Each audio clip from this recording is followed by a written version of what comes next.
Hi, friends. We've been learning about plants. What do we need to grow a plant? That's right, we need soil and a seed. Very good, friends. We need to start. Anyway, the very first two things we need is soil and a seed. Because if we don't have a seed, we can't grow a plant. And if we don't have dirt to plant the seed in, well, what would we do?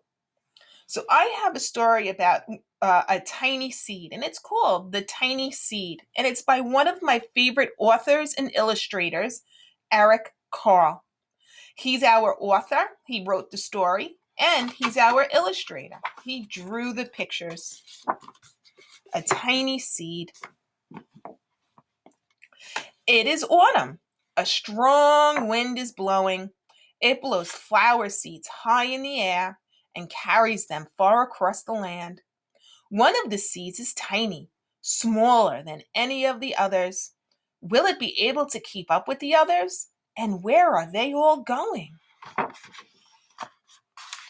One of the seeds flies higher than the others. Up, up it goes. It flies too high, and the sun's hot rays burn it up. But the tiny seed sails on with the others. Another seed lands on a tall and icy mountain. The ice never melts, and the seed cannot grow. The rest of the seeds fly on, but the tiny seed does not go as fast as the others. Now they fly over the ocean. One seed falls into the water and drowns. The others sail on with the wind, but the tiny seed does not go as high as the others. One seed drifts down onto the desert. It is hot and dry, and the seed cannot grow. Now the tiny seed is flying very low, but the wind pushes it on with the others. Finally, the wind stops and the seeds fall gently down to the ground. A bird comes by and eats one seed. The tiny seed is not eaten. It is so small that the bird doesn't see it. Now it is winter. After their long trip, the seeds settle down. They look just as if they're going to sleep in the earth. Snow falls and covers them like a soft white blanket. A hungry mouse that also lives in the ground eats a seed for his lunch, but the tiny seed lies very still and the mouse doesn't see it. Oh, let's see the picture of the mouse. Sorry, guys. Let's put this a little bit higher. There you go. There's the mouse eating the seed. Now it is spring. After a few months, the snow has melted. It is really spring. Birds fly by, the sun shines, rain falls. The seeds grow so round and full, they start to burst open a little. Now they are not seeds anymore. They are plants. First, they send roots down to the earth. These are the roots. Their little stems and leaves begin to grow upward toward the sun and air. There is another plant that grows much faster than the new little plants.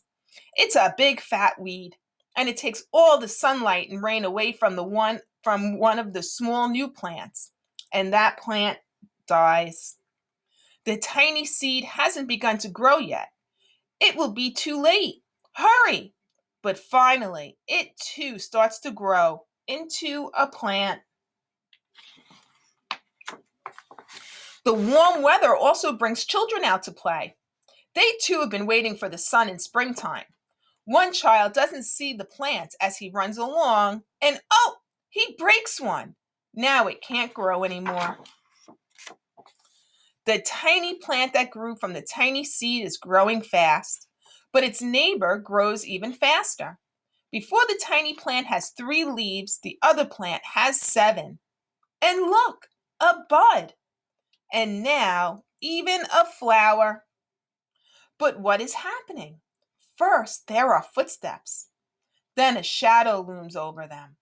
Then a hand reaches down and breaks off the flower.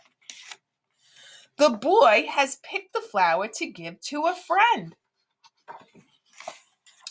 It is summer. Now the tiny plant from the tiny seed is all alone. It grows on and on. It doesn't stop. The sun shines on it and the rain waters it. It has many leaves. It grows taller and taller. It is taller than the people. It is taller than the trees. It is taller than the houses. And now a flower grows on it. People come from far and near to look at this flower. It is the tallest flower they have ever seen.